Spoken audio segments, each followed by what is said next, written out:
소생술을 시도했지만 멈춰버린 심장은 돌아오지 않았습니다. 현장 도착 15분여 후 여인은 급히 인근 병원으로 옮겨졌습니다. 그 당시에 오실 때는 이미 의학적으로는 사망 상태였어요. 바로 간을 다 삽입하고 심폐소생술을 바로 이제 시행했죠. 그래서 한 10분에서 15분 정도 했을 때 심장이 돌아왔어요. 근데 보통 심장이 멈추고 나서 5분 정도만 흘러도 뇌가 손상이 있어요. 다행히 심장은 다시 뛰기 시작했지만 심정지가 온 지 30분이 지난 상황. 뇌는 이미 큰 손상을 입은 상태였고 의식은 여전히 돌아오지 않고 있었습니다. 작은 병원에서는 감당하기 힘든 절체절명의 상황. 그녀는 또다시 광주의 한 대학병원으로 옮겨집니다. 그 시각 2시가 좀 넘어서 신랑 핸드폰으로 전화가 왔어요. 같이 일하는 동료라고, 같이 일하는 친구라고 전화가 와가지고 동생이 의식 불명 상태라는 거예요. 여기서 병원에서는 안 된다고 해서 강주병원으로 옮기고 있다. 대체 동생에게 무슨 일이 벌어진 걸까? 놀란 가슴을 부둥켜 안고 곧장 병원으로 달려왔다는 언니. 아무리 불러도 동생은 대답이 없었습니다. 아예 의식이 없었고 손도 아예 아무런 반응이 없었고 그냥 호흡기에 의지해서 지금 호흡만 하고 있을 뿐이다라고 얘기를 하더라고요. 전화를 받았을 때부터 힘겹게 생명을 유지하고 있는 동생을 보고 있는 이 순간까지 언니의 머릿속엔 오직 한 가지 의문뿐이었습니다. 왜 동생이 이렇게 됐냐, 이해할 수가 없다, 어떻게 된 거냐 물어봤더니 걔가 하는 말이 동생이 쉬고 싶다고 해서 뒤로 들어갔다는 거예요. 한 5분 정도도 안 지났을 거래요. 그래서 자기가 들어가 봤는데 동생이 소파에 앉아가지고 이렇게 기대가지고 이렇게 잠이 들어있더라는 거예요. 그래서 봤는데 약간 뭔가가 이상한 거품 같은 게 나와 있었다고 얘기를 하더라고요. 당시 여수의 한 유흥주점 실장으로 근무 중이었던 은하씨. 병원까지 함께 온 동료들의 말에 따르면 일을 하면서 술을 마신 그녀가 힘들다며 쉬러 들어갔고 잠깐 사이 의식을 잃은 채로 발견이 됐다는 겁니다. 코 이런 데가 다 막혀 있었어요. 건더기 종류 이게 코를 다 막고 있었고 입은 이제 초에서 그런지 그렇게 많지는 않았었거든요. 근데 이제 마사지를 하니까 계속 입에서 넘쳐서 이렇게 나왔었어요. 물 종류가. 기도에 음식물이 많이 박혀 있었어요. 그때 분들한테 다 이제 어떻게 환자가 쓰였는지 물어보고 했더니 이제 술 마시고 취해가지고 소파에 누워 있는데 어느 순간 이게 깨워보니까 안 일어나더라고요. 음식물에서 기도가 박혀가지고 숨을 못 쉬게 갑자기 심장이 멈추게 되는 거고. 그래서 이제 이렇게 될 가능성이 높죠. 동료들의 증언과 발견 당시 환자의 상태로 봤을 때 술에 취해 의식을 잃은 상황에서 구토를 했고 그로 인해 기도가 폐쇄되었을 가능성이 매우 높은 상황. 뇌사 상태인 그녀의 생명은 힘겹게 유지되고 있었습니다. 그런데 은하 씨가 의식을 잃고 사경을 헤맨 지 4일째 되던 날 충격적인 반전을 맞이하게 됩니다. 11월 24일 아침 8시 반쯤에 전화가 왔어요. 목소리가 굉장히 다급했고요. 그리고 보통 저희가 전화로 기본 상황을 물어보면 기본적인 내용은 이야기를 하시거든요. 그런데 전혀 얘기하지 않으셨고 일단 무조건 상담소에 가서 얘기를 하겠다. 이렇게 얘기를 하면서 우리를 보호해 줄 수 있느냐. 간절하고 또 조심스럽게 도움을 요청해왔다는 9명의 여성들. 그녀들은 은하 씨와 함께 일했다는 업소 여종업원들이었습니다. 다 불안하고 무서운 상태였었고 그리고 여기 오기까지 많이 망설였다는 얘기를 들었어요. 이 사건은 단순한 지체 식사가 아닐 가능성이 매우 높다. 이 사건에 대한 철저한 수사가 이루어져야 된다. 그날의 일이 단순한 사고가 아니라는 그녀들의 말은 대체 무엇을 뜻하는 걸까? 한두 명도 아니고 무려 9명이나 되는 여성들이 피신하듯 여수가 아닌 다른 지역까지 찾아와 이 얘기를 꺼낼 만큼 그녀들을 두렵게 하는 것은 과연 무엇일까? 쉽게 시간 내실 수 없는 자리인데도 시간 내주셔서 감사하고요. 신원보호는 저희가 철저하게 해드릴게요. 오랜 망설임 끝에 이 얘기가 시작됐습니다. 죽일까봐 겁나요. 조선족 사서 죽일까봐 겁나요. 청부살이 날까봐? 왜 그런 생각까지 하세요? 그러고도 남은 사람들이니까요. 정말 그렇게 어마어마한 사람들이니까 저희가 몇 년 동안 이 가게 중에서 그런 수많은 사람들을 봐왔잖아요. 신변의 위협을 느낄 만큼 두려운 상황이지만 이렇게 카메라 앞에 서기로 결심한 이유는 오직 하나라고 했습니다. 우리가 이렇게 안 하면은 분명히 이 사건을 미쳤다고 생각해요. 100% 미쳤어요.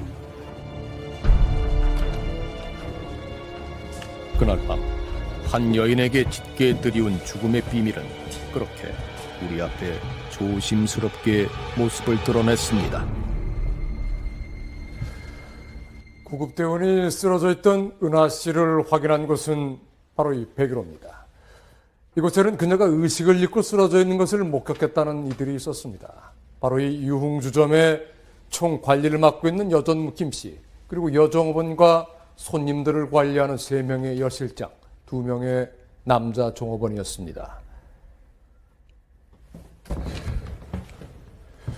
목격자들은 술에 취한 은하 씨가 의식을 잃은 채 이 소파에 기대어 있었고, 이를 발견하고는 곧장 119에 신고를 했다고 했습니다.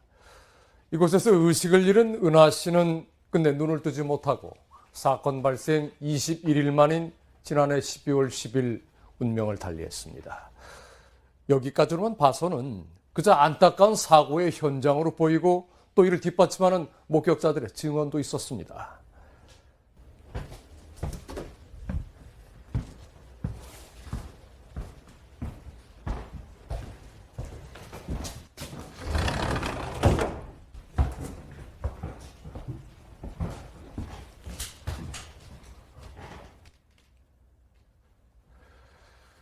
그런데 말입니다. 은하 씨가 의식을 잃고 발견됐던 그 시각, 101호 건너편에 있는 이 대기실에는 또 다른 4명의 여성들이 있었습니다. 이곳은 평소 여종업원들이 일하는 사이사이 쉬면서 대기하는 공간입니다. 그녀들이 신변의 위협을 무릅쓰고 밝히려는 묻혀진 진실이란 대체 뭘까요? 지금부터 은하 씨가 의식을 잃고 쓰러졌던 지난 11월 20일 그날 밤으로 시간을 되돌려 보겠습니다.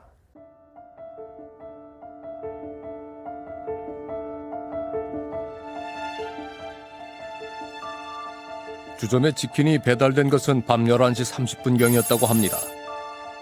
여종업원들이 일하는 틈틈이 대기실에서 야식을 먹으며 그렇게 한참의 시간을 보내고 있을 그 무렵, 아니 말고 다른 언니가 와가지고 바지를 달라고 했어. 바지? 근데 바지를 흥분하면서 밭 좀 있으면 주라고 빨리 좀 주라고. 왜 이렇게 물어봤죠. 물어봤는데 이 언니가 술이 취해서 치마를 입고 있는데 다리를 벌리고 잔다. 그래서 바지를 입혀야 되겠다. 이렇게 하고 바지를 급하게 가져갔거든요. 무언가 다급한 듯 잠옷바지를 챙겨들고 대기실을 나섰다는 실장들. 그리고 얼마 후 갑자기 119 소리 있잖아요. 실려가는 소리. 119 실려가는 소리가 들렸어요. 그래서 이게 뭔 일이지? 하고 밖에를 봤는데 그 문이 닫혀 있었던 거죠. 원래 대기실 들어가는 입구에 문이 있거든요. 뭐지 문을 열려고 하니까 왠지 겁이 나는 거예요. 그리고 그 문을 열고 대기실로 들어온 또 다른 인물이 있었습니다. 바로 업소에서 서빙 일을 보고 있는 남자 종업원이었습니다. 평소와 달리 흐트러진 차림이었다고 했습니다. 와이셔츠를 갈아입으려고 하고 제가 웨이터한테 물어봤죠. 야 무슨 일이야? 그러니까 아니에요. 그냥 웃으면서 그렇게 얘기를 하더라고요. 은하 씨는 생사를 오가며 병원으로 급히 이송되고 있을 때 업소에서는 전혀 다른 얘기가 오고 갔습니다. 그 실장 부리가 들어와가지고 저희가 물어봤어요. 무슨 일이야? 했거든요. 아 손님이 술 취해가지고 뒤로 넘어가가지고 앰뷸런스 실려갔다면서 그렇게 얘기를 하더라고요. 그리고 저희한테 오늘 술 많이 취해서 먼저 집에 보냈어 이렇게 얘기를 하더라고요. 은하 씨는 심폐소생술에도 심장이 뛰지 않는 아주 위급한 상태에서 구급차에 실려갔습니다. 이를 알고 있던 전무와 실장, 남자 종업원들은 왜 이 사실을 굳이 여종업원들에게 감췄던 걸까? 여종업원들이 더욱 이해할 수 없는 일은 사건 다음 날에도 있었다고 했습니다. 바로 다음날 1시까지 다 가게로 와라. 가게로 갔더니 실장들이랑 남사장하고 이제 업무가 내려오더라고요. 그곳엔 은하 씨가 쓰러졌을 당시 주점 안에 있었던 3명의 실장들과 여전무, 그리고 여전무의 곁에는 그녀의 남편이자 주점의 실질적인 주인인 최 사장이 있었습니다. 그런데 야 치킨을 누가 그렇게 많이 시켰냐 이렇게 물어보더라고요. 나 치킨을 먹다가 치킨 뼈를 삼켜서 치킨 뼈가 목에 걸려가지고 그래서 지금 심장이 멈췄다고 호흡이 곤란을 일으켜가지고 이렇게 얘기를 하는 거예요. 그들은 은하 씨가 다름 아닌 그날 밤에 시켰던 치킨 때문에 의식을 잃고 쓰러졌다고 설명했다는 겁니다. 좀처럼 믿을 수가 없는 얘기였습니다. 여종업원들이 당황스러워하자 당시 은하 씨를 처음 목격했다는 여전모는 그날의 상황을 구체적으로 설명하기 시작합니다.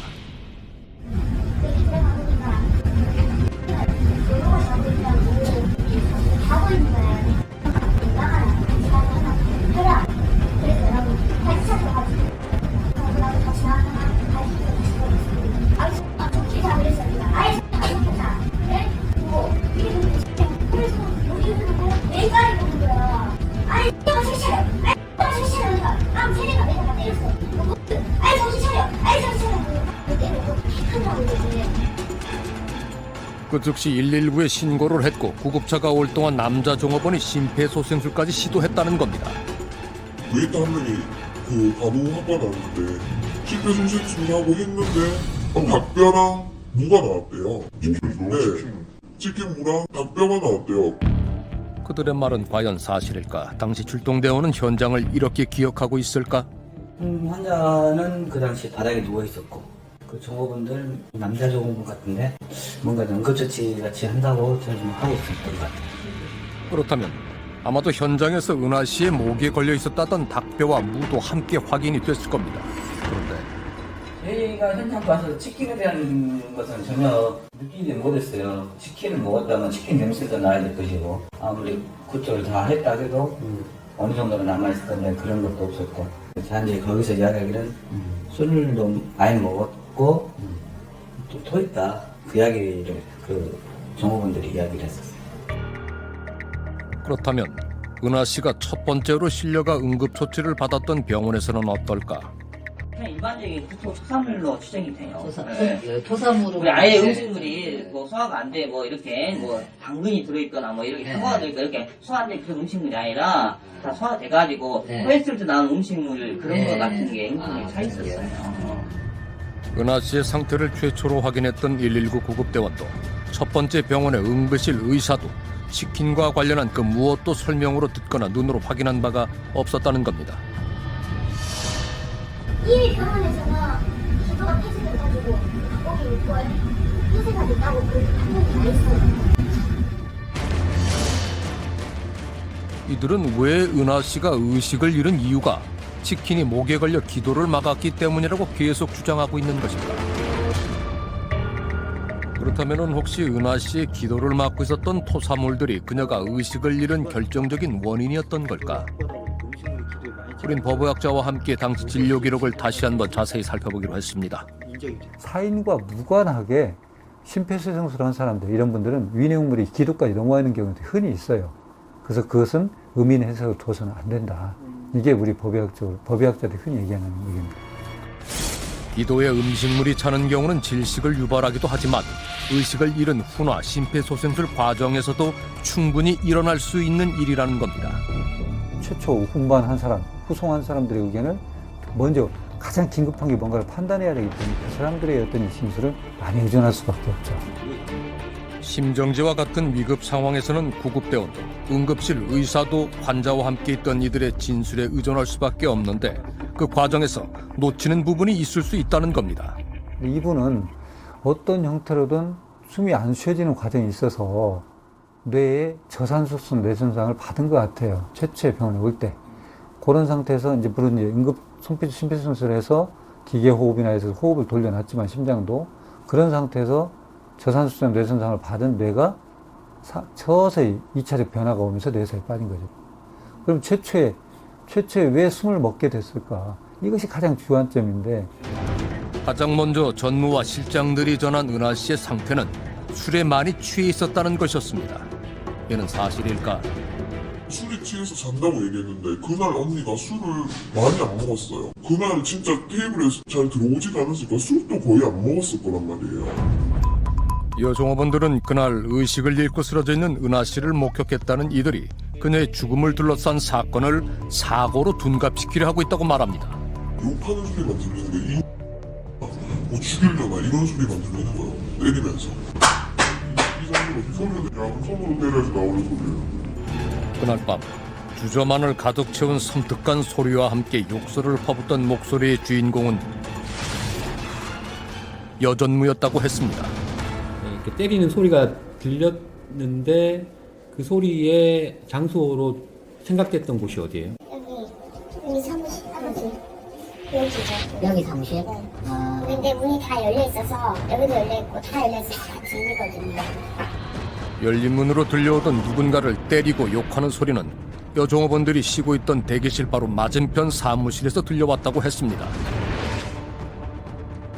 출근해서 얼마 안 있다가 한 번 맞았고요. 그리고 9시 반 정도부터는 본격적이었고 한 11시에 2시 사이에 좀 맞았고 그날은 평상시보다 반동이 셌거든요. 그날따라 맞는 소리도 엄청 심했고 맞다가 갑자기 조용해졌어요. 갑자기 조용해져서 아 이제 뭐 안 때리구나 끝났구나. 그리고 얼마 지나지 않아 실장들이 다급히 바지를 찾으러 왔고 대기실에 문이 닫힌 사이 은하 씨를 싣고 가는 구급차 소리가 들렸다는 겁니다. 그럼 119 소리 들릴 때까지 일부러 뭐 바깥을 열어봐야겠다, 가봐야겠다라는 생각이 들 만한 상황은 아니었던 겁니다. 아니 생각은 들지만 막상 하지 못하죠. 왜냐면 저희가 옛날에도 막 큰 소리 나오면 잠깐 봐요. 그러면 만약에 얼굴을 보잖아요. 그럼 뭐라 해요? 뭐 이렇게 그러니까 이제 저희도 무서워서 못 보는 거예요. 같이 일하는 동안 눈도 쉬 마주치지 못할 만큼 여종업원들 사이에서 공포의 대상이었다는 여전모. 그녀를 가장 두려워했던 것은 다름 아닌 실장 은하 씨였다는 겁니다. 그 왜 TV에서 보면 막 그런 거 나오잖아요. 그 노예 뭐 실사판 뭐 이런 거 그런 것처럼 너무 힘들다면서 진짜 자고 일어나서 눈 안 떴으면 좋겠다. 그대로 그냥 눈 안 뜨고 그냥 그대로 그냥 죽어버렸으면 좋겠다 이런 말도 진짜 많이 했었거든요. 그것은 오래전부터 있어온 지독하고도 집요한 폭력이었다고 했습니다. 그냥 잡히는 대로 때려요. 그냥 목이며 머리며 얼굴이며 뭐 다리며 배며 그냥 뭐 다 차고 때리고. 왜 때리죠? 이유 없이 때려요. 이유는 기분도 저희가 사랑의 매도 있거든요. 그러니까 손으로 때리다가 자기가 뭐 도저히 힘들어서 안 되겠다면서 매를 만들었대요. 그게 날이 갈수록 강도도 세지고 횟수도 커지고. 시간이 흐를수록 더욱 강해지고 또 잦아지던 여전무의 폭력. 그 대상이 대부분은 은하 씨였다는 겁니다. 한 번은 너무 심하게 맞은 적이 있어가지고 울더라고요. 팔이랑 등이랑 여기가 완전 몸이 정말 심하게 들었는 거예요. 완전 새까맣게 등이며 팔이며. 여름에 반팔 입은 적이 없어요. 다 몸이라서 흰다리 입고 있었어요. 폭행이 일어나는 장소는 대부분 전무가 하루 중 가장 많은 시간을 보내는 사무실이라고 했습니다. 은하 씨가 의식을 잃고 쓰러졌던 그날 또한 이곳에서 전무의 욕설과 함께 맞는 소리가 지속적으로 들려왔다는 겁니다. 그런데 그날 그러면 맞는 모습을 본 적이 있으세요? 그날은 못 봤어요. 그렇다면 의식을 잃고 쓰러졌을 당시 은하 씨의 몸 어딘가에 폭행의 흔적은 없었을까? 부검이 한 23일 이후에 이루어졌으니까 사회는 그냥 여러 장기가 부전해 기능을 못해서 사망에 이르렀다는 일반적인 얘기밖에 못한다는 거죠. 폭행의 흔적이 있냐라는 것들은 진료 기록에는 전혀 없습니다. 찾아볼 수 없습니다. 하지만 진료 기록에서 폭행의 흔적이 발견되지 않았다고 해서 이를 폭행이 없었다고 단정지어서는 안 된다고 전문가는 지적합니다. 임상을 하시는 환자를 치료하는 분들은 이 환자한테 나타난 결과를 빨리 원상태로 돌리려는 목적을 갖고 있어요.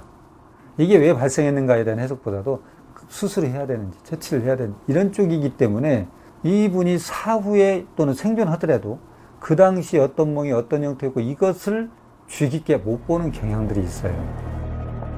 그날 밤 의식을 잃고 병원으로 실려갔던 은하 씨의 곁에는 동료 실장 또한 함께였습니다. 아마도 그날 밤 폭행이 있었는지의 여부에 대해 정확히 알고 있을 겁니다.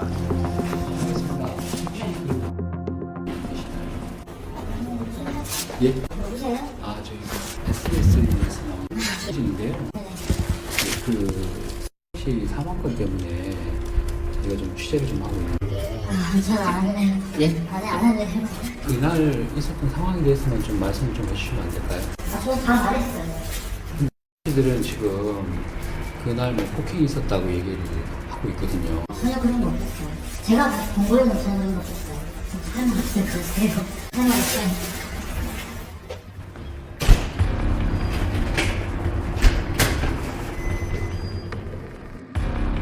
폭행은 전혀 없었다는 그녀의 말은 과연 사실일까? 다른 2명의 여실장과 남자 종업원들에게도 이에 관해 묻고 싶었지만은 연락은 쉬 닿지 않았습니다. 여전무와 목격자들, 그들이 말한 것은 정말 자신들이 보고 들은 그날의 진실인 걸까? 우리는 여 종업원들과의 인터뷰 도중 아주 중요한 사실 하나를 확인할 수 있었습니다. 여기에 정부가 항상 앉아있고 여기에 CCTV가 있었어요. 여기 오른쪽에 있어요. 그 다음에 카운트 중에 하나. 그래, 여기 2개는 맞지? 그 다음에 여기 하나. 총 5개가 있으면 이건 밖에 보이는 거야. 그녀들이 정확한 위치까지 기억하고 있는 그것은 주점의 안쪽과 바깥쪽을 비추고 있는 5개의 CCTV였습니다. 정부는 여기서 잘 안 나와요. 여기 항상 앉아서 CCTV로 보고 있는데, 모니터로 보고 있는데, 웨이터들이나 실장들이 여기 복도에 서 있거든요. CCTV를 보고 손님 오신다. 그리고 또 후문에서 또 손님 오시면 손님 오신다 또 얘기하고. 원아 씨의 가족들은 그녀가 쓰러지고 이틀 후인 11월 22일 관할 여수경찰서에 수사를 의뢰한 상태. 경찰이 확인한 CCTV의 내용은 무엇이었을까? 그날이 23일날 그날이 수사기 시작한 전날이에요. 가지고 요 CCTV 요 있는데 메인이 어디냐 물어보니까 우리 엽서 성매매 단속을 해간 적이 있는데 이때 가져가 버려서 없다 이렇게 이야기를 했다는 거예요. 업주 측에서는 사건 발생 10개월 전부터 CCTV가 없었다고 얘기했다는 겁니다. 일이 있어서 먼저 퇴근을 한다고 말하려고 거기 사무실에 갔죠. 그때까지 CCTV가 내가 봤거든요. CCTV가 계속 돌아가고 있었어요. 그게 언제였어요? 18일 12시쯤, 19일 새벽이죠.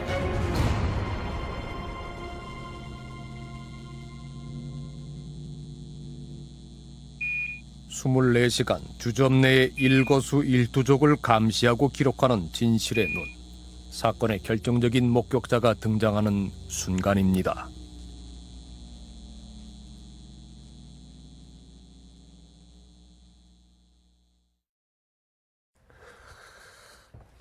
여러분들이 보신 저 CCTV 카메라는 이 사무실과 여종업원 대기실 그리고 101호 등 6개의 손님방이 있는 복도를 향하고 있습니다. 복도 안쪽 끝에는 이쪽 후문을 바라보고 있는 2번째 CCTV가 있고 3번째 CCTV는 정문 앞 이 카운터 쪽에 4번째와 5번째 CCTV는 각각 정문과 후문 바깥쪽을 비추고 있었다는 것이 이곳 업소에서 일했던 여종업원들의 공통된 진술입니다. 물론 이 5개의 CCTV 중 어느 하나도 여전무와 실장들이 의식을 잃은 은하 씨를 발견했다고 주장하고 있는 101호 쪽이나 폭행의 소리가 났다고 했던 이 사무실 안을 비추고 있지는 않았습니다. 하지만 여전무와 실장들의 진술처럼 은하 씨 스스로가 101호로 걸어 들어간 후에 의식을 잃었는지 아니면 폭행이 의심되는 또 다른 상황이 있었는지에 대해서만큼은 이 복도를 비추고 있는 CCTV를 통해 확인 가능할 것으로 생각이 됩니다.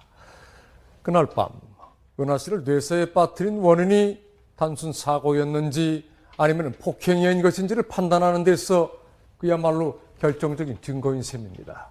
이 결정적인 증거인 CCTV를 놓고 업주 측에서는 오래전부터 작동되지 않고 있었다고 말하고 있고 여종업원들은 은하 씨 사건이 있기 하루 전까지도 작동되고 있었다고 상반된 주장을 펼치고 있는 겁니다. 경찰은 이곳 현장을 방문했을 당시 저렇게 카메라는 달려 있었지만은 작동되고 있지는 않았고 CCTV의 영상 기록 저장 장치인 셋톱박스 또한 없었다고 했습니다. 그렇다면은 업주 측의 말대로 애초에 없었거나 아니면은 사건 이후 없앴을 가능성이 매우 높습니다. 그런데 말입니다. 이 CCTV의 행방과 관련된 중요한 목격자가 있었습니다. 사건이 있었던 11월 20일 밤 12시경 주점 후문 앞에 서 있던 한 남자. 그는 이곳의 단골 손님이라고 했습니다. 손님이 싸우는 줄 알고 조용히 좀 들어가려고 그냥 그날 뒤도 조금씩 부슬부슬 오고 있었는데 밖에서 그냥 가는 길에 기다렸다 하더라고요. 그것은 여종업원들의 대기실에서 여전무의 욕설과 함께 때리는 소리를 들었다는 시간과 일치합니다. 싸움 소리가 나다가 조용하다가 앰뷸런스가 왔고 앰뷸런스가 오는 거까지 그 바깥에서 다 보신 거네요, 그러면? 앰뷸런스 갈 때까지 119 구급대가 은하 씨를 싣고 주점을 떠나기 전의 일이었다고 했습니다. 앰뷸런스가 와 있는 상태인데 그 뚱뚱한 그 웨이터가 걔가 그렇게 좀 무게감 있게 예. 이렇게 들고 트렁크 차 뒤에 트렁크에 두고 왔다 갔다 하면서 실었다 그러더라고요. 급하게 뭔가 감추려는 느낌 들었다고. 꺼져가는 목숨을 되살리고 있던 그 위급한 순간에 남자 종업원이 차에 옮겨 실었다는 물건은 대체 무엇이었을까? 사건 터지고 나서 이 차가 안 보이는 거예요. 차가 어딨지 저희는 차에 이거 100% CCTV가 있는 것 같다. 또 며칠 차를 막 찾으러 다녔어요. 그리고 사건이 발생한 지 3일째인 11월 23일 그녀들은 사라진 차가 있는 것을 확인하게 됩니다. 그곳은 주점에서 차로 10분이 채 걸리지 않는 곳에 위치한 요트 경기장 주차장이었습니다. 그곳에는 주차장을 비추고 있는 CCTV가 있습니다. 곳곳에 설치되어 있던 카메라는 사건 당일의 기록을 고스란히 담고 있습니다. 사건 당일 새벽 1시 27분 주점 앞에서 남자 종업원이 무언가를 실었다는 문제의 차가 요트 경기장 주차장에 그 모습을 드러냅니다.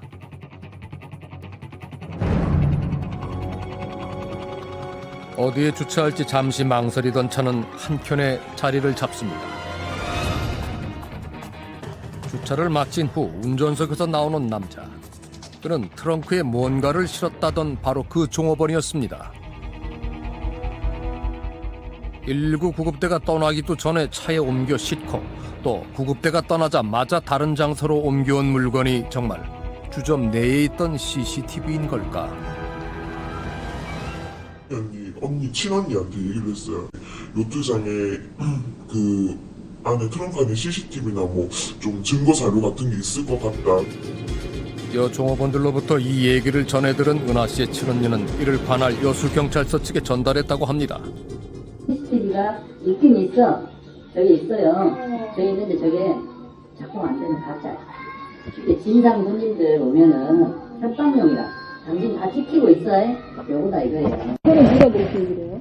거기 있는 사람들 다. 그러니까 거기 있는 그 이야기를 한 거잖아요. 그 차에다 그 뒤에서 뭘 실었대요. 트렁크에.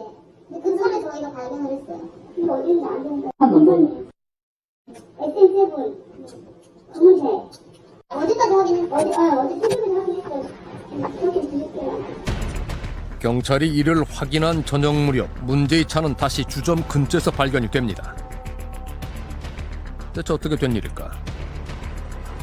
우리는 차가 주차됐던 사건 당일 새벽부터의 CCTV 영상을 다시 한번 확인해 보기로 했습니다. 주차된 차는 나흘 동안 한 번의 움직임도 없이 그 자리에 주차되어 있습니다. 그런데 닷새째인 25일 오후 4시 47분 택시 한 대가 주차장 안쪽까지 들어옵니다. 그리고 한 여인이 택시에서 내립니다. 그녀의 발걸음이 향한 곳은 문제의 검은색 승용차. 잠시 후 여성은 차를 끌고 주차장을 빠져나갑니다. 그녀는 주점 여 실장이었습니다. 은하 씨의 언니가 차의 위치를 경찰에 알리던 날 간발의 차로 일어난 일이었습니다. 제가 사건이 나자 어딘가를 이 차를 움직인 적이 있다. 그랬는데 주점장으로 갔다. 여기까지는 확인을 했는데 그 사람들 불러들여서 조사하고 왔다 갔다 하는 통에 여기 못 온 거라니까. 그거 빨리 확인해라 했더니 우리 영사랑 이제 갔다 와가지고 차에 아무도 없습니다 이러는 거야. 경찰 수사 과정에서 이해가 안 되는 일은 또 있었다고 여종업원들은 말합니다. 경찰이 왔어. 월요일에 경찰이 왔어요. 딴 데 가 있으라고. 네, 가게 들어오지 말고 딴 데 가 있어. 이런 거 우리끼리 다 카페에 가 있었거든요. 경찰을 못 만. 그것은 경찰이 수사차 처음 주점을 찾아왔던 사건 발생 3일 후의 일이었다고 했습니다. 우리가 경찰한테 뭐 말할까봐 그 주위에 맴돌면서 우리 감시해가면서 거기까지 다 데리고 갔었죠. 커피숍으로. 그날 경찰 조사에서 여종업원들은 제외되었습니다. 업주와 여전무, 여실장 등을 중심으로만 이루어졌습니다. 조사를 마치고 업주 측에서 한 말은 다음과 같았습니다. 누구들 안 보내면 됐습니다. 만약 경찰서에 전화 오면 택지를 안 받아도 돼. 정말 통장 무슨 말 있어? 안 때리는 건 안 때린 거야. 우리가 진짜 안 때리는 건 안 때린 거야. 욕은 했어. 자꾸 왜 나 힘들다고. 그런 악수는 소리 들었지. 정말 나도 마음이 많이 아픈 사람이 한 사람이야. 더 아파 너희들보다. 어? 내가 해도 내가 해도 있잖아. 어? 내가 알아서 챙기고 가정체인 것도 내가 너희들보다 더 많이 알아줘. 계속되는 감시와 회유, 무언의 압박 속에서 그녀들이 할 수 있는 건 아무것도 없었다는 겁니다. 이러지 말라고 90만 먹으면서 얘기를 했어. 근데 내가 마이킹 강타줄 거니까 마이킹 강력하면 이런 거 있어야 된다 그랬더만 그 돈을 다 마이킹 가줄 거니까 다들 너를 해줄 거니까 너희들한테는 뭐 해코지도 안 하고 있다고 그래서 나한테 얘기를 하더라고. 내가 또 알아볼게. 소리 예를 들면 로펌이랑 해갖고 다 세팅 다 끝났어 이미. 아니 자기네들이 잘못한 게 없어. 왜 로펌을 구하고 왜 우리를 이렇게 매수하려고. 너희들이 이길 수는 없어 진짜로. 업주 측에 대한 두려움만큼이나 자신들이 알고 있던 많은 것들을 관할 경찰서에 말하지 못했던 이유는 또 있었다고 그녀들은 말합니다. 남사장도 그렇고 여사장도 그렇고 여기 여수 유지에다가 완전 뭐 여수에서 알아주는 사람들이고 돈도 있고 힘도 있고 그러니까 난 뭐 저 다 아는 경찰인데 뭐 헛짓거리하면 다 그거 한다고 너네 허튼 생각하지 말라는 식으로 그런 거 평화식처럼 말하고. 그토록 모질고 상습적인 폭행을 당하면서도 은하 씨와 이를 지켜보던 여종업원들이 경찰에 도움을 청하지 못한 이유도 이와 별반 다르지 않았다는 겁니다. 경찰서에 신고할 생각은 저희는 전혀 왜냐면 여수 경찰은 믿어요. 네, 여수도 못 믿어서 저희가 강조를 다 알 수 있죠. 이 사람 이렇게 신고를 하려고 그래도 경찰들이나 뭐 다 이렇게 지역 살고 이 사람들 다 안단 말이에요. 연관이 다 돼 있단 말이에요. 업주가? 그죠. 그리고 그 증거들 또한 가지고 있다고 했습니다. 경찰, 변호사, 뭐 방송들, 중검사, 판사. 그것은 업소에서 성매수를 한 사람들의 명단이 적힌 비밀 장부였습니다.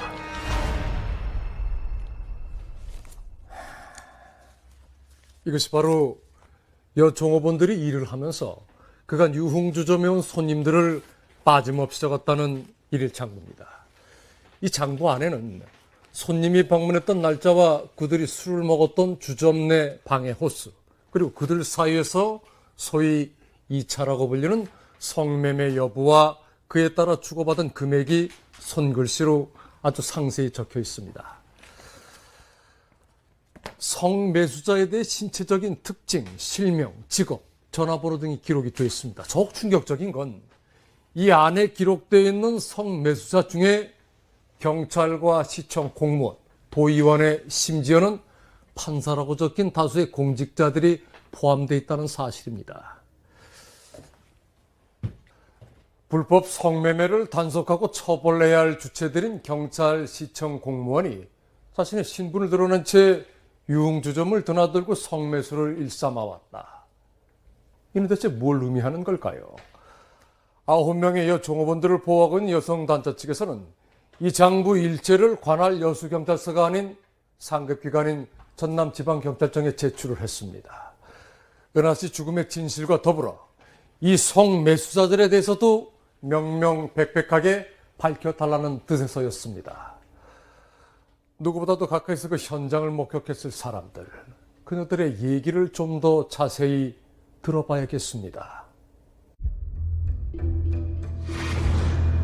좀처럼 손님 방에는 들어오지 않는 사장이 얼굴을 보이는 날이 종종 있었다고 했습니다. 그것은 특 특별한 손님이 왔을 때였습니다. 현장이 정말 잘 보여야 되는 사람들이면 정말 굽신굽신해요. 아주 현명하게 와요. 깨끗하게. 이 사람은 뭐 하는데 잘 모셔야 된다 이런 거. 뭐 한다라는 얘기가 경찰이 됩니다. 공무원도 많고 서로 간에 호칭을 무슨 김검사, 뭐 이판사 뭐 이렇게 불렀기 때문에 저희가 그냥 판사 검사라고 적었거든요. 소위 2차라 불리는 성매매를 나갈 때에도 업주들의 관리는 남달랐다고 했습니다. 경찰이니까 잘 해야 된다고 불쌍 말했었고 항상 호텔비까지 지불을 해줬었고요. 그러니까 요구사항도 많았고 이 사람에 대해서 잘해주라고 그런 말 많았었어요. 그러면 그 업주가 이 사람이 경찰이라는 걸 다 알? 점뿐만이 아니라 실장들도 전부 다 알고 있었어요. 여수 지역에 있는 유흥주점 중에서도 유독 높은 매출을 자랑했던 곳. 그 유명세만큼이나 다양하고 많은 사람들이 손님으로 오갔던 주점. 그중에서도 업주의 특급 대우를 받았다는 이들은 누굴까? 그리고 그 이유는 무엇일까? 전남지방경찰청 광역수사대는 장부에 적힌 성매수자들, 그중에서도 공직자에 대한 집중수사에 돌입했습니다.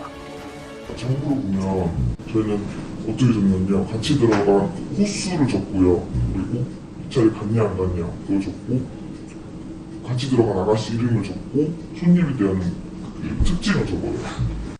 그러면 그게 장부에 다 적혀 있거든요. 그거를 경찰들이 보고 이제 물어서 이제 얘기하는 거 경찰이 있으면은 또 경찰에 대해서 조사를 하고 그렇게 조사를 받았어요.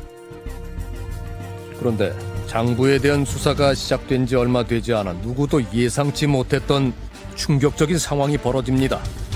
제가 조사를 받고 있었는데 그 사람이 제 손님이었던 거예요. 누가? 그 경찰이? 네. 조사하는 사람이 제 파트너였던 사람이었어요. 그때 다른 언니가 제 파트너 본 거예요. 같이 들어간 언니 중에 한 명이요. 조사하는데 기억 못하겠냐고. 그래가지고 난리가 났죠. 근데 그 사람이 누구였다고요? 광수 팀장이었다고. 주점에 드나들었을 것으로 예상되는 여수 지역 경찰을 피해 이곳 전남지방경찰청에서 조사를 받았던 그녀들이었습니다. 경찰은 이런 황당한 상황에 대해 뭐라고 답을 할까? 이제 제보 받는다고 그 자리를 간 거죠. 다른 그 만남 장소가 거기가 돼버린 거죠. 그게 잘못된 거죠. 성매수는 불법이잖아요. 그렇죠. 근데 현직 경찰이 성매매 업소를 가서 본인이 경찰이라는 신분을 밝히고 성매수를 했단 말입니다. 그게 뭘 의미하는 걸까가 저는 계속 궁금해요. 그러진 않았겠죠. 아니, 난 경찰이다라고 했겠어요. 메모에 광수 총사라고 다 적혀 있잖아요. 그러니까 경찰이 그럼 성매매 업소에 자기 번호를 남긴다고요? 전화번호는 성매매를 하고 난 다음에 아가씨한테 번호 따인 거죠. 네. 술 먹은 상태니까. 사님은 업주하고 전혀 관계 없습니까? 업주와 관계없는 거 확인했습니다. 형사도 마찬가지고 관계없어요. 업주하고. 공직자로서 해선 안 될 일을 저지른 것은 맞지만 단순한 성매매였을 뿐 업주와의 유착관계는 절대 아니라는 겁니다. 그런데 우리는 취재 도중 지역 내 유흥업소와 공무원들과의 유착관계에 대해 잘 알고 있다는 사람을 만날 수 있었습니다. 이 조그마한 지역사회에서요, 형사들을 가만 놔두지 않습니다. 어찌됐든 밥 안 들어먹고 술 한잔 해가지고 엮으려고 해요. 자기의 사람으로 인맥을 유지하려고 하지요. 한때 여수 지역의 경찰로 일했었다는 남성은 유착관계가 비밀스럽고 광범위하게 이루어진다고 주장합니다. 이건 꾸준한 관리가 이루어져야 되거든요.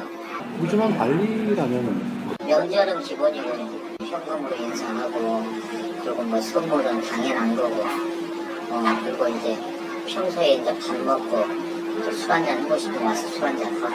현금이라면 어느 정도 금액이 대략적으로 오갑니까? 근데 이제 그 상황에 따라 틀리죠. 그 사람의 역량에 따라 틀리겠죠. 이는 직위가 높고 낮고가 의미가 없습니다. 오히려 직위가 높으면 1년 있다 가버리기 때문에 직위가 낮은 놈은 여기 계속 있어요. 다른 데로 안 갑니다. 벗어나지 않는 사람이 무섭지 뭐 1년 있다 가는 사람이 뭔 의미 있습니까?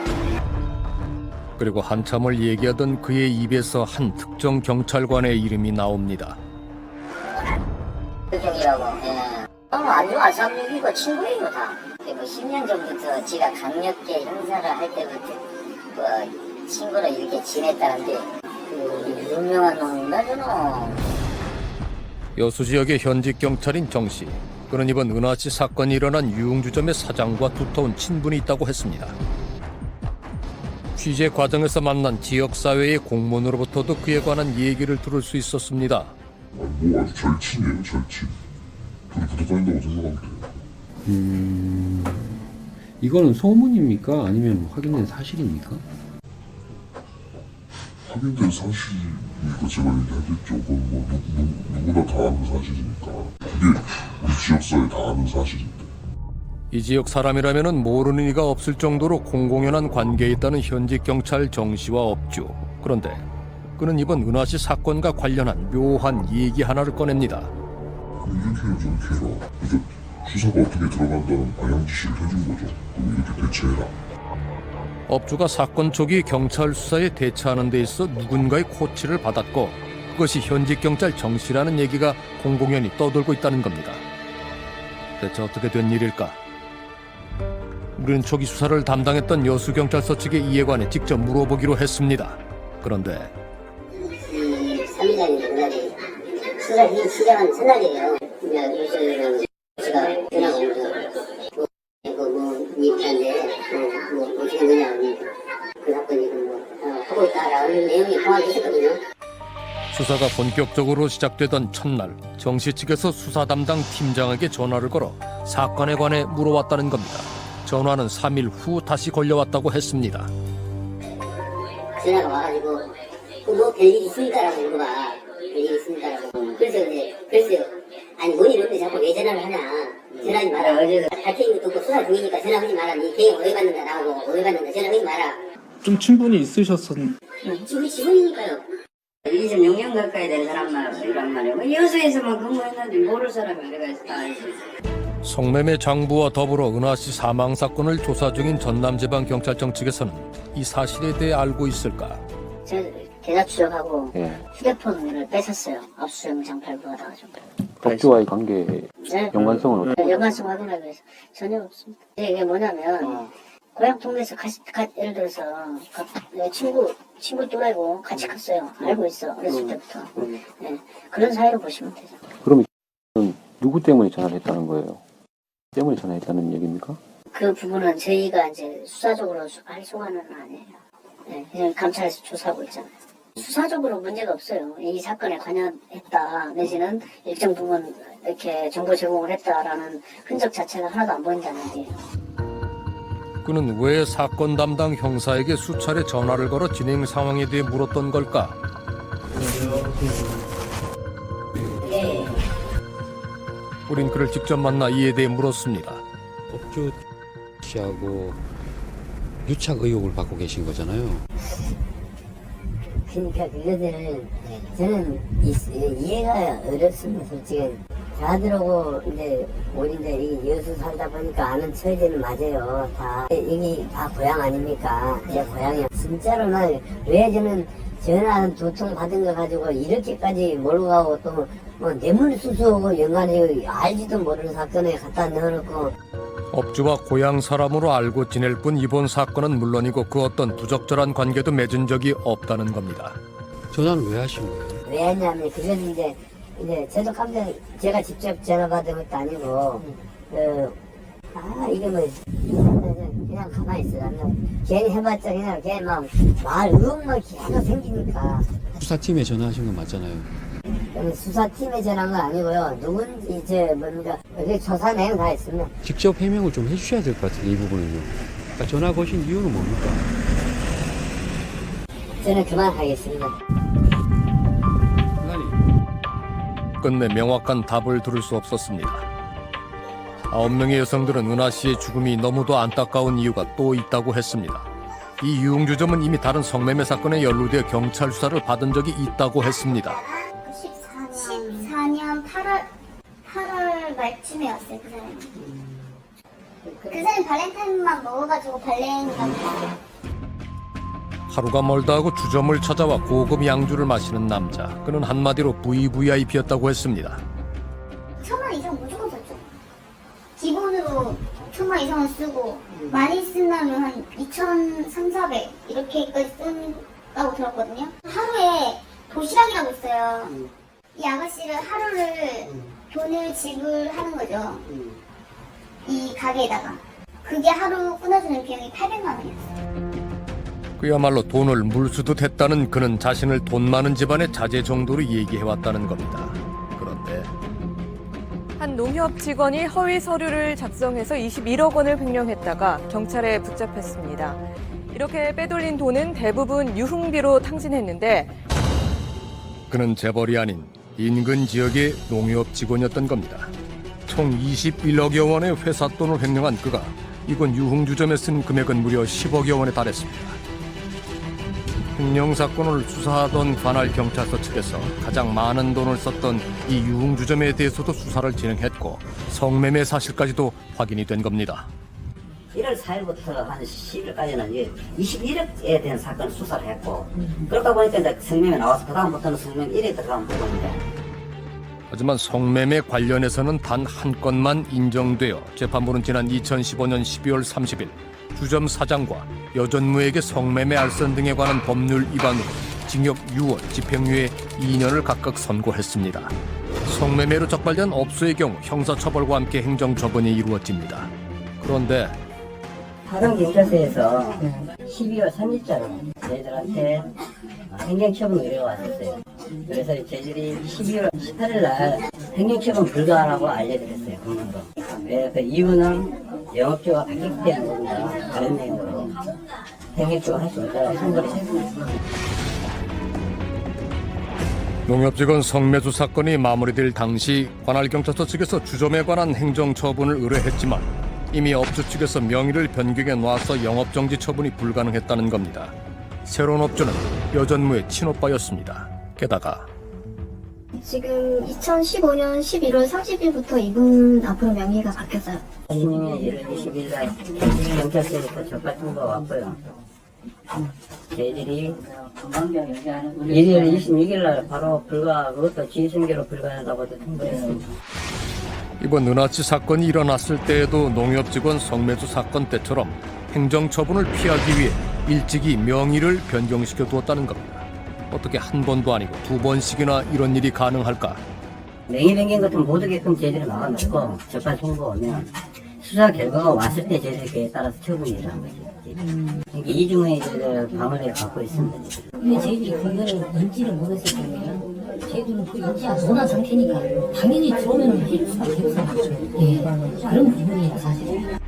농협 직원 사건 때도 이번 은하씨 사건 때도 관할경찰서 측에서 사건 수사 시작과 동시에 이를 즉시 시청에 통보하지 않았기 때문에 명의 변경을 막는 일이 법적으로 불가능했다는 겁니다.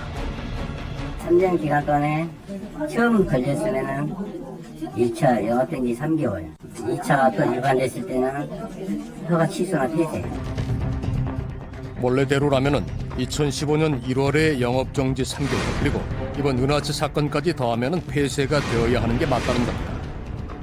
지난 2010년 유흥주점이 영업을 시작하고 오늘에 이르기까지 많은 단속과 사건 사고 속에서도 업소는 건재했습니다. 그리고 그 안에서 은하 씨를 향한 여전무의 학대 또한 계속되었을 겁니다.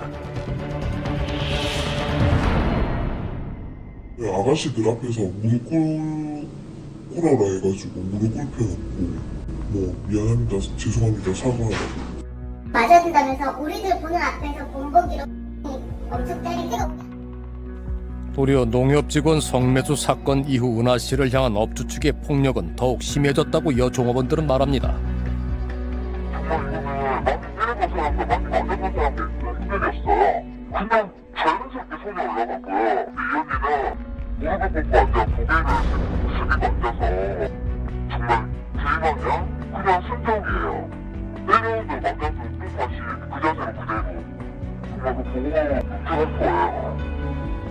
그것은 그저 지켜볼 수밖에 없었던 그녀들에게도 가혹한 시간이었습니다. 그렇게 많이 맞았는데 한 번도 못 말려주고 너무 당연하다는 의미에서 넘겨가지고 그게 너무 미안해서. 그 언니도 불쌍하지만 저도 솔직히 하던 게 너무 무섭고 언젠간 저한테도 돌아올 것 같고 겁이 나서 신고를 못했던 거예요. 네, 지원을 못 해줬다는 거죠. 성매매 업소의 여종업원들을 오랫동안 상담해온 김영 소장은 그녀들을 잡아두기 위한 업주 측의 협박과 폭력은 감히 상상조차 할 수 없을 정도라고 말합니다. 다른 상담하는 여성들이 가끔 녹음해오는 거 보면 너무 무서워요. 저도 그런 얘기 들으면. 그리고 어떤 경우도 있었냐면 그 IS 군인들이 복면스 군인들이 쭉 뒤에 있고 그 참수하는 이런 그 과정의 영상을 막 통으로 보내기도 하고 그러거든요. 그 폭행에 대한 본인이 맞지는 않았지만 그 트라우마가 남아있는 상태고 이후에 본인의 안전에 대한 당연히 걱정이 그럴 수밖에 없고. 문은 열려 있지만 나갈 수는 없는 곳.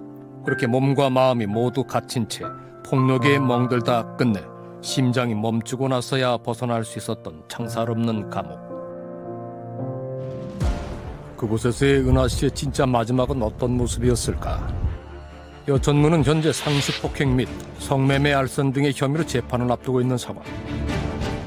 그녀의 공판 준비기일이 열렸던 3월 9일. 우린 그곳에서 여전무의 남편이자 주점의 실소유주로 알려진 사장을 만날 수 있었습니다. 수많은 의혹들에 대해 그는 뭐라고 답할까?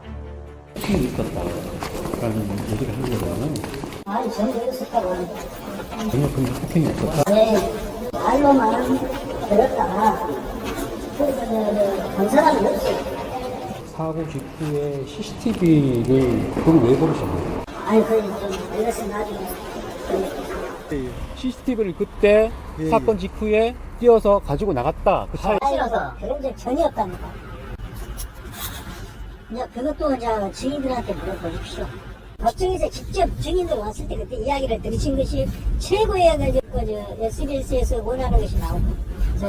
CCTV의 진위 여부에 관한 진실을 알고 있을 또 한 사람. 우린 수소문 끝에 물건을 차에 싣고 운반했던 남자 종업원을 만날 수 있었습니다. SBS에서 왔는데요.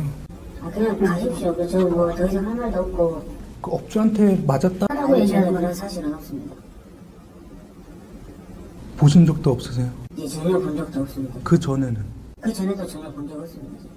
CCTV가 있었다고 얘기를 하는데. 아유, 받겠습니다.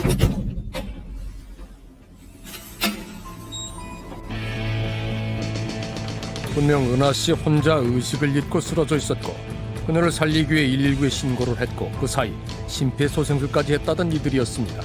그들의 말이 사실이라면 이토록 의심을 살 만한 행동들이 필요했던 이유는 무엇이었을까? 만약에 자기네들의 과실이 없고 자기네들이 잘못한 게 없고 그 사람들이 주장하는 것처럼 이 피해자를 때린 적이 없다면 CCTV를 그대로 달아놓는 게 본인들의 무고함을 밝히는 데는 훨씬 도움이 되겠죠. 전문가 또한 전무와 실장 등이 진실이라고 말하는 것과 행동하는 것 사이에는 큰 괴리가 존재한다고 분석합니다.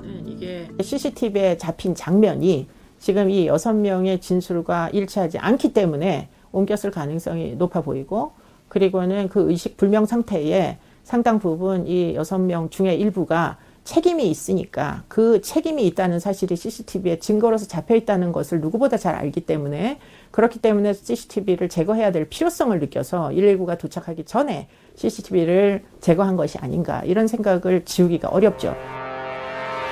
업주 측에서 보면은 목격자가 절대 존재해서는 안 됐던 현장. CCTV의 행방과 함께 자취를 감춰버린 그날의 진실은 과연 무엇일까? 은하 씨 사망 사건의 진실을 밝히기 위해 큰 용기를 냈던 9명의 여성들은 마지막으로 꼭 하고 싶은 말이 있다고 했습니다. 근데 한 3년 동안 매일 맞는 모습만 봤잖아요. 근데 이렇게 진짜 맞다가 죽어버리니까 저희가 이렇게 안 하면 저희도 벌 받을 것 같았어요. 평생 죄책감 때문에 그럴 것 같아서. 뭐 보복 이런 거는 솔직히 보복 이거 신경 썼으면 이런 것도 하지도 않았었고 그냥 저희 살 게 다 살았겠죠. 근데 이제 그 언니 억울함도 있었고 또 우리가 겪은 것도 있었고 꼭 밝혀져야 하는 게 있으니까 꼭 밝혀졌으면 좋겠습니다. 정말로. 지난 3월 14일 경찰은 상습 폭행, 성매매 알선 등의 혐의로 주점의 실질적인 사장 최 씨를 구속하고 업소 내의 CCTV 장치와 영업 빌딩을 빼돌린 혐의로 남자 종업원을 추가로 구속을 했습니다. 여성들의 장부에 기록된 성매수자와 관련해서는 85명을 성매수 혐의로 불구속 기소를 했다고 발표를 했습니다. 그 85명 중 공직자로는 지자체 공무원 5명, 경찰 2명, 국세청 공무원 1명, 도청 공무원 1명, 해경 1명, 소방 공무원 1명이 최종 확인이 됐습니다. 또한 서로를 판검사라고 불렀다던 이들은 수사 결과 법원 직원 2명이었다고 경찰은 밝혔습니다. 이 모든 것은 신변의 위험을 무릅쓰고 진실을 말해준 9명의 여성들로부터 시작이 된 일이었습니다. 그녀들의 용기에 진심을 다해 감사의 말씀을 전합니다. 은하 씨 죽음의 진실에 다가가면서 우리는 그 어느 때보다도 참담하고